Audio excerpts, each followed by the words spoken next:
नमस्कार दोस्तों, आप सभी का स्वागत है हमारे इस YouTube चैनल पर। आज हम आए हैं एक नया टॉपिक लेके। एक टॉपिक जो कि हर्षद मेहता स्कैम के वक्त काफ़ी ज़्यादा पॉपुलर हो गया था उस वेब सीरीज़ के अंदर, और इस टॉपिक का नाम है Dhirubhai Ambani versus the bear cartel. इस टॉपिक को शुरू करने से पहले मैं अपने प्रोफेसर डॉक्टर नरेंद्र कुमार निगम का शुक्रिया अदा करना चाहूँगा, जिनके कारण आज हम लोग इस टॉपिक पर एक प्रेजेंटेशन दे पा रहे हैं। ये टॉपिक जो है एक फाइनेंशियल लिटरेसी प्रोग्राम जो हमारे सर चला रहे हैं उसके तहत है, एंड हम इस टॉपिक को अपने शहीद Sukhdev college of business studies के द्वारा अलग अलग बच्चों तक पहुंचाना चाहते हैं। तो आइए दोस्तों, अब हम शुरू करते हैं कि एक्चुअली में ये द बेयर कार्टेल क्या। सबसे पहली चीज जो अब हम लोगों को समझनी है, केस को अच्छे से समझने से पहले, वो है कुछ की शब्द। अब कुछ की ऐसे शब्द हैं ये जो कि हर एक इन्वेस्टर, हर एक बंदा जो इस वीडियो को देख रहा है उसके लिए काफी महत्वपूर्ण है। सबसे पहली चीज है वो है बुल। आपने स्टॉक मार्केट में बहुत बार नाम सुना होगा बुल, बुल, बुलिश। इसका क्या मतलब है?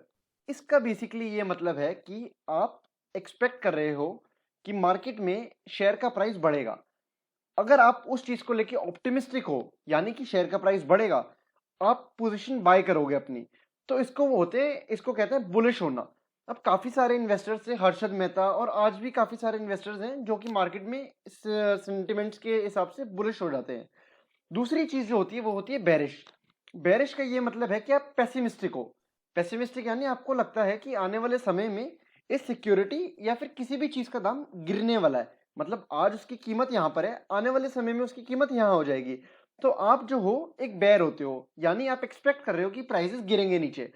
अब इसके बाद जो अब हम लोगों को तीसरी चीज समझनी है, ये काफी इंपॉर्टेंट है, और ये है शॉर्ट सेल। शॉर्ट सेल का बेसिकली ये मतलब होता है कि मेरे पास सिक्योरिटी है नहीं, बट मैं उसको पहले ही बेच रहा हूं और फिर उसको मैं सस्ते रेट पे बाय कर रहा हूं। इसके लिए मैं आपको दूंगा दो उदाहरण। सबसे पहला उदाहरण मानिए, मेरे को लगता है कि आजकल रशिया और यूक्रेन क्राइसिस की वजह से काफी ज्यादा अनसर्टिनिटी है मार्केट में, एंड जो भी क्रूड ऑयल बेस्ड कंपनीज है इंडिया के अंदर, जैसे रिलायंस इंडस्ट्रीज या कोई और कंपनीज, एशियन पेंट्स, कोई और कंपनी, तो मेरे को लगता है कि इनका शेयर प्राइस गिरेगा क्योंकि ऑयल का इंपैक्ट इनके लिए नेगेटिव है। तो मैं क्या करता हूं, आज इंट्राडे में ही इस शेयर को बेच दूंगा और 3 बजे से पहले पहले मैं इस शेयर को खरीद लूंगा। मेरे पास एक्चुअली मैंने शेयर थे नहीं, मैंने बिना शेयर होने से उनको मैंने बेच दिया, फिर मैंने उसको सस्ते दाम पे मार्केट से खरीद लिया। तो सेल मैंने करा यहाँ पर, बाय मैंने करा यहाँ पर। तो ये जो डिफरेंस है, ये हो गया मेरा प्रॉफिट।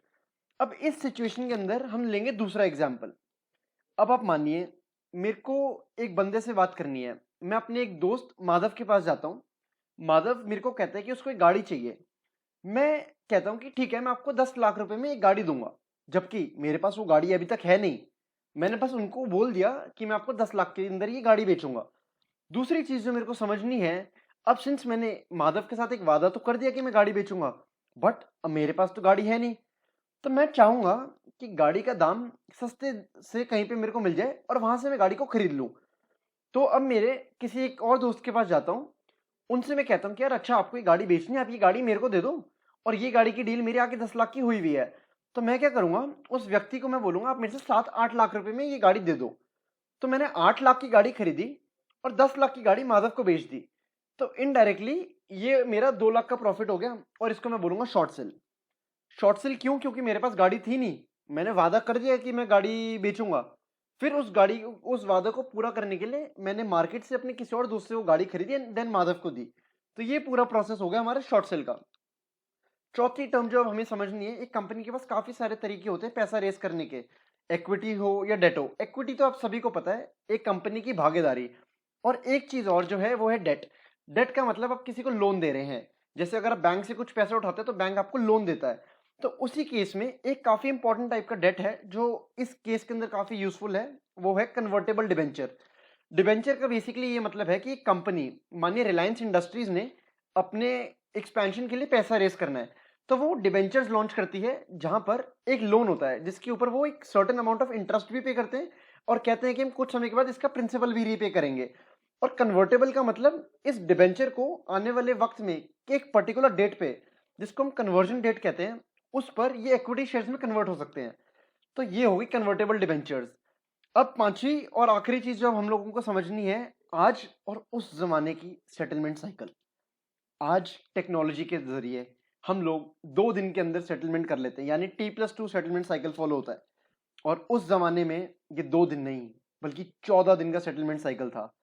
इस लंबे सेटलमेंट साइकिल के अंदर ये होता था कि मैं अगर आज एक सिक्योरिटी को बाय कर रहा हूं तो 14 दिन के बाद मेरे को 2 ऑप्शंस हैं। या तो जब मैंने बाय ऑर्डर डाला तो मैं उसके कॉरस्पॉन्डिंग 14 डे से पहले पहले मैं अपनी पेमेंट दे दूं, इसका मतलब मेरे स्टॉक की डिलीवरी आ गई। दूसरा ऑप्शन है कि मैं बोलता हूं कि नहीं यार, मेरे को तो डिलीवरी लूंगा तो मेरे काफी ज्यादा फंड्स ब्लॉक हो जाएंगे, हम उसी डेट पे 14th डे पे इसको सेटल कर लेते हैं, जैसे आजकल हम ऑप्शंस में करते हैं। तो ये एक सेटलमेंट साइकिल थी उस टाइम पे। तो अब मेरे पास एज एन इन्वेस्टर, जैसे आज तो कोई ऑप्शन नहीं है, मैं क्या करूंगा, आज या तो बाय करूंगा या तो मैं स्क्वायर ऑफ करूंगा। बट उस जमाने में मेरे पास 3 ऑप्शन होते थे। या मैं सिक्योरिटी को बाय कर सकता हूँ पैसे देके, जिसमें मेरे पैसे ब्लॉक हो जाएंगे। सेकंड चीज, अगर मैं पैसे ब्लॉक नहीं करना चाहता तो मैं इस केस के अंदर सेटलमेंट कर लूंगा। तीसरी चीज, अगर मेरे को लगता है अभी भाव मेरे मुताबिक नहीं है, मानिए मैंने 100 रुपए की कोई सिक्योरिटी खरीदी और मेरे को लगता है वो 120 की हो जाएगी और अभी भी 14 दिन के अंदर अंदर वो 120 तक नहीं पहुंची, तो मेरे को लगता है ये आने वाले समय में और ज्यादा बढ़ेगी, तो मैं अपनी जो सेटलमेंट है ना 14 दिन की, इसको मैं और पोस्टपोन करवा सकता था अगले 14 दिन के लिए। अब ये चीज होती थी 2 कारण की वजह से। ये पॉसिबल था मार्जिन से। मार्जिन यानी बदला, बदले का मतलब है आप कुछ रिटर्न में दे रहे हैं। अगर एक्सचेंज आपको परमिशन दे रहा है कि आज का जो आपका सेटलमेंट है आप इसको 14 दिन के लिए एक्सटेंड कर सकते हो, तो वो फ्री में तो नहीं होगा, आपको उसके लिए कुछ इंटरेस्ट पे करना पड़ता था, कुछ मार्जिन पे करना पड़ता था। तो इस अमाउंट को बोला जाता था बदला।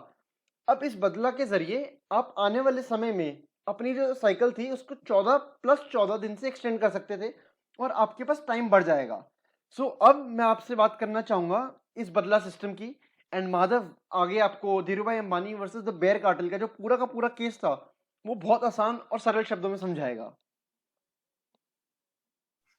जी, जैसा जसमीत ने आपको बताया बीए और बुल का, तो यहाँ पे बहुत इंपॉर्टेंट है ये समझना कि एक्चुअली जो हम स्कैम की बात, स्कैम नहीं, जो एक ट्रांजैक्शन हो रहे हैं, तो इसमें बियर कौन और बुल कौन था।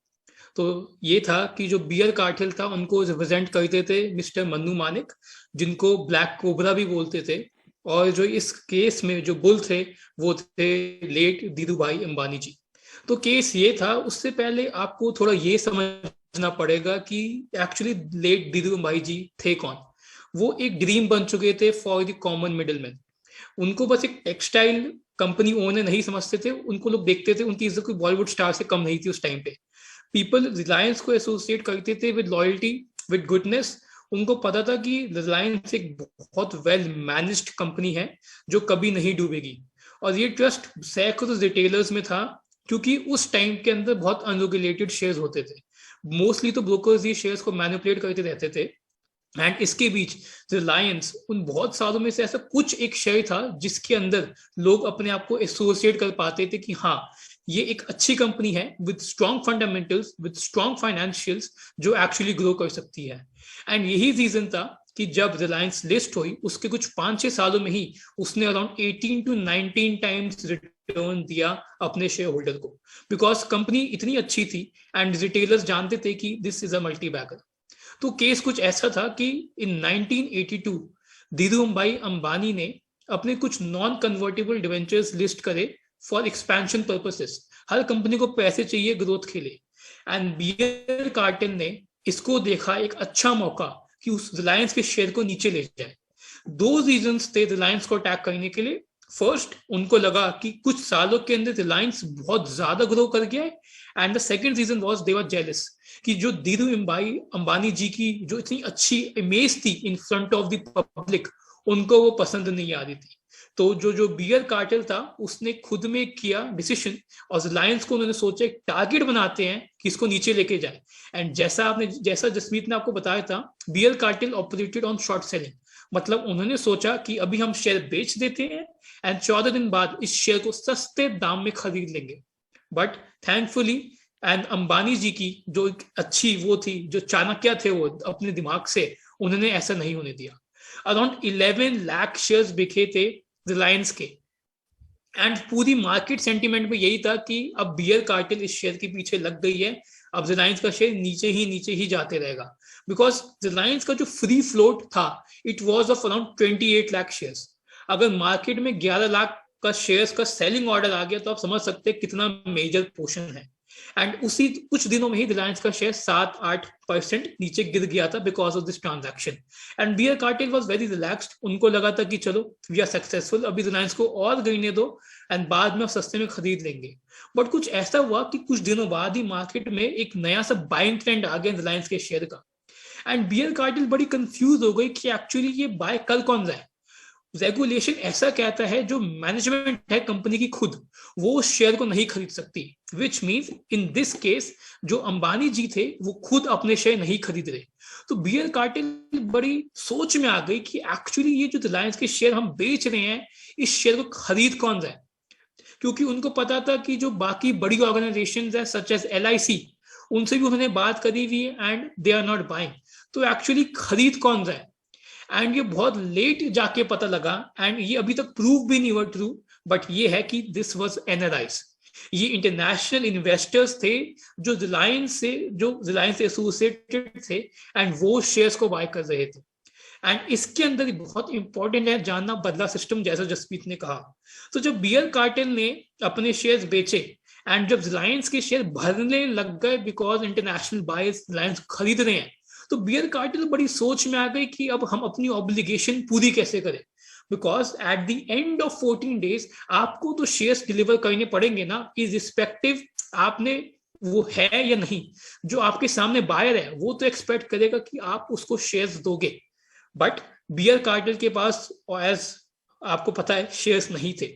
ओपन मार्केट में जो शेयर्स का प्राइस है रिलायंस का वो इतना ऊपर जा चुका था कि अगर बियर कार्टेल ओपन मार्केट में बाय करी थी तो सब बहुत मेजर बियर्स बैंकरप्ट हो सकते थे। तो ऑब्वियसली उन्होंने ऑप्ट किया बदला सिस्टम के लिए। यूजुअली इससे पहले क्या होता था, जो बियर्स डिमांड करते थे वो 1-2 रुपए का प्रीमियम होता था, but in this case the बदला दैट वाज चार्ज्ड वाज ₹25। आप समझ सकते हैं 25 रुपीज कितना मेजर एक प्रीमियम है अपना 14 डे पीरियड एक्सटेंड करने के लिए। एंड उसके बाद भी ये श्योरिटी नहीं है कि आफ्टर 14 डेज क्या आपको वो शेयर मिलेंगे कहां से।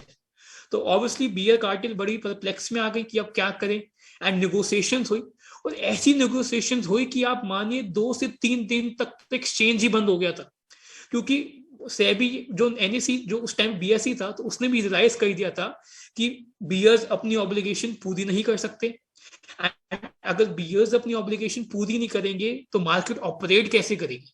अगर मार्केट ऑपरेट्स बिकॉज उन बायर्स को पता है sellers will sell and sellers को पता है बायर्स विल बाय, अगर ये मिसमैच हो गया तो मार्केट ऑपरेट कैसे करेंगे। और जब असली हुआ बिकॉज बियर्स को एक बायर फाइनली मिल गया जिन्होंने उनके शेयर खरीदे। अब आप जैसे अभी होता है पहले भी ऐसा ही था, अगर आप किसी से शेयर्स बाय करते हैं तो you don't know who has sold those shares to, वो अनोनिमिटी रहती है अभी भी, एंड पहले भी वो अनोनिमिटी रहती थी।